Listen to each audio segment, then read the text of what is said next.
Number 1 Virginia Tech comes to the Days. For the Hokies, this will be their second Sweet 16 appearance.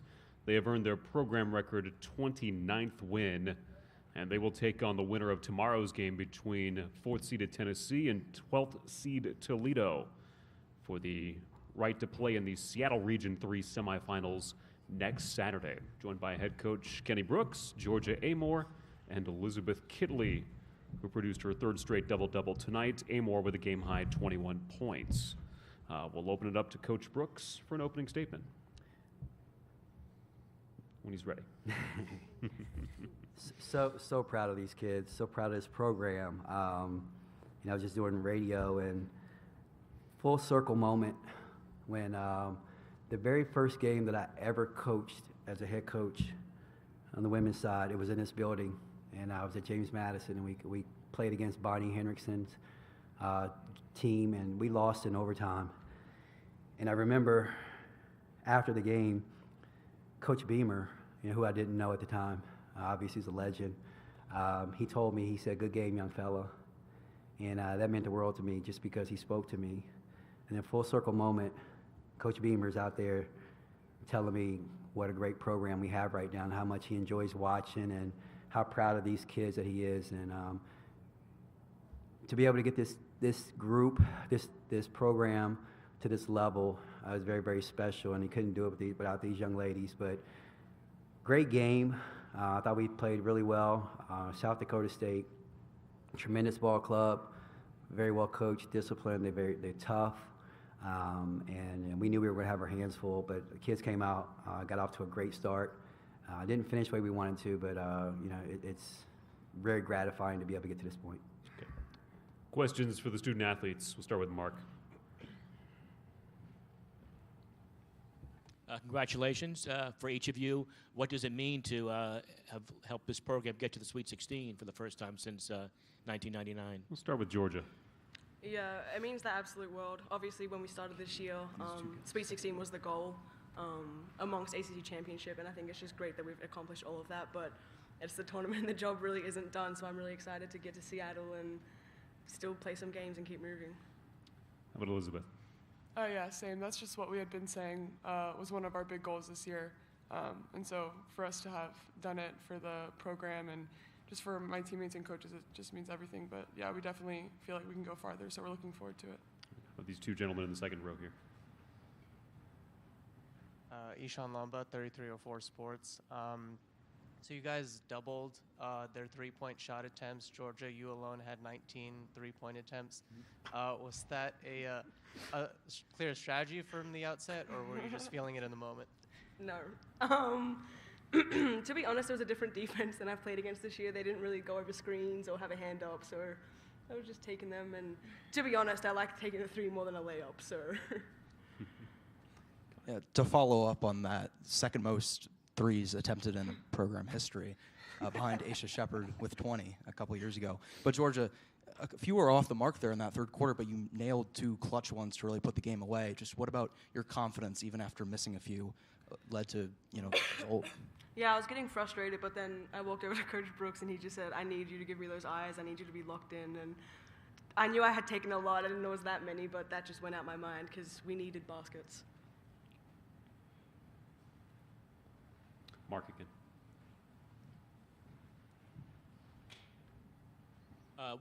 When you look back at the offense that you guys were clicking in the first half there, what enabled you to be so effective in the first half? Obviously, the threes were going in the first quarter, and then Liz, you got going there in the second quarter. We'll start with Elizabeth. I think we were just shooting really well. I think we were moving the ball really well. We weren't settling. We were just taking really good shots. And I think we're also taking advantage of offensive rebounds. That's what it felt like, at least. Yeah, I think we just played with offensive aggression in the beginning and getting downhill and kickouts. Yeah. David here. David Cunningham, Tex Hindon for either of you guys. What did they defend you any differently in the second half? What made it tough to score at times, and what did you like about the way you guys kind of continued to find a way to get stuff done on the defensive end, to not let them kind of dig into that margin you guys had? I don't think they changed anything strategically. I think they just played more aggressive than they were the first half. And I think at the beginning of the second half, we took a step back in aggression, and that's what allowed them to do that too. Yeah. Yeah. We'll come over here and then back to Mark. Liz, you get yet another double-double. Is that something that you're conscious of when you're on the court, or like is it just you just keep playing and you just hope that you play well? Or I'm definitely conscious of if I need to rebound more or not. And luckily, I also have coaches to tell me that I need to rebound, so keep me in check. Okay. We'll go Mark and then these two. Yeah, they shot only 37% from the field tonight. What did you like about how you defended them? I think that we did a good job of knowing that they were going to be physical coming into the game, so we talked about how we had to be physical also, and kind of set the tone from the start and not let them just do whatever they want. So I think we were just ready, and I think we had a lot more intensity than we did on Friday. We came out just, really intense, I guess, yeah. Back row. You guys obviously had to kind of grind out that victory. You were able to keep it at double digits. How important do you think it is for you guys to have to grind out a win like this, especially with the challenges that lay ahead? I think we could definitely make it easier on ourselves by not succumbing to other people's aggression. I think, I think Chattanooga even went on a run like that in the beginning of the second half, and we just can't allow that to happen. But we learned from it, and I'm glad that we did the Chattanooga game, and this game we'll have to take away from it too. Will. Liz, you came into this game tied for the record in most block shots for a career, and then you broke it in the second quarter with a couple back-to-back in like a 6-second span. You're now the all-time leader in block shots in this program's history. How does that sound? And points and almost And points. That's cool, yeah. I had no idea until somebody mentioned it the other day, so yeah, it's nice, I guess. Mark again. George, about 15, 12 seconds to go in the game, you kind of raised your hands to kind of get the crowd, ask the crowd to go even louder. And as you guys are dribbling out the clock, I just kind of wondered what was going through your minds there in those last 15, 12 seconds. Just a big thank you to everyone in the program. Like, that crowd was ridiculous. And I've said it once and I'll say it again, the stadium was shaking, and it's really intimidating, and it was just electrifying. And it's big for us getting to the Sweet 16, but it's big for everyone and all of them because, sold out, the student section crashing in 5 minutes, all of that is just like the support that we love, and we really do appreciate it. Front row. Giovanni Heater, Tech sideline. For both of you guys, they seemed really, really physical defensively, and it just seemed like you guys kept getting beat up a little bit inside, especially you, Liz. You continued to fight through it. What's going through your head when maybe some calls aren't going your way, but it's just a really, really physical game, and you got to keep battling down the stretch? Start with Liz. Yeah, I mean, like you said, it is what it is. We just knew that we had to bring that back and not expect any calls and just play through it, but also playing smarter too, and strategizing how to still get what we wanted out of that physicality. Additional questions for the student athletes? Thanks for your time. You can head on back. Congratulations on advancing to the regional semifinals. The Virginia Tech locker room will be open until 8 p.m. for player interviews. On to Coach Brooks. Questions, we'll start with David over here. Kenny, I want to expand a little bit more on what you said at the beginning. As somebody who has grown up in the state of Virginia, to knowing all you've been through with this program, with all the players, how gratifying is it to get to this step? Obviously, there's more ahead, but to do it in Castle Coliseum and to do it with Asia Shepherd and Frank Beamer and so many important people in attendance, what does all this mean to you? It means a lot to be a part of it because Hokie Nation is very special. I mean, there's been wonderful people that have come through here in all different sports, and to be able to contribute to it means a lot because the fan base is second to none. They're very loyal, and they love to get behind you, and they love winners. And so when we can go out and obviously success, Mike won the ACC last year. Our softball team is phenomenal. Our baseball team is great. We have so many wonderful programs, swim and dive. Soccers are good. So when we can come out and we can do our part, it's very gratifying, because this fan base is loyal, And to be able to give back to them as how they stuck with us and been very patient with us, it's special. It really is. And so I'm just very happy our kids are able to experience this. We've mentioned it before. The crowd was unbelievable. They really got us over the hump. And so it's a really special moment. Let's go Mark in the second row. Kenny, for you guys to make the Sweet 16 for the first time since '99, what is it about this year's team that you're able to finally accomplish that milestone? We're good, and that's not being overzealous. We're good. You know, Elizabeth is an All-American. Georgia's an All-American. Taylor Soule, you know, got us over the hump. You know, with her play, her unselfishness. Kiana Traylor, what she sacrificed to be a part of this program. Kayla King, you know, has been a staple in what we've been doing. Deja Gregg, you know, we're a good basketball team, and we're starting to put it together. A lot of unselfishness. So I love the way that they're connected. We lost to Duke on, I think it was January the 26th, and we didn't panic. We knew how good we could be, and from that point on, they've had a different look in their eye to continue to be able to get to this point right now. Second row. Hi, Coach. So towards the end of the third quarter, start of the fourth quarter, there were a lot of foul calls in quick succession, and it sort of helped turn the momentum in favor of the Jackrabbits. What did you guys need to do to sort of turn the momentum back in your favor? Well, we needed to be more alert. We reference it by saying play early defense. And I thought we were back on our heels, and they were coming at us, and we were reacting, and it was a little bit too late. We gave them some and ones. We almost were playing not to lose instead of playing to win. And so, you know, you give them credit. We knew they were going to continue to come after us, and they did a really good job in doing that. But that was a difference. You know, I just felt like a couple times, uncharacteristically, we got beat in transition. They got easy layups. And to be honest with you, I'll be extremely honest with you, we were tired. We were fatigued. You know, and I was contemplating when to use some timeout so that they could rest. We didn't play very many people.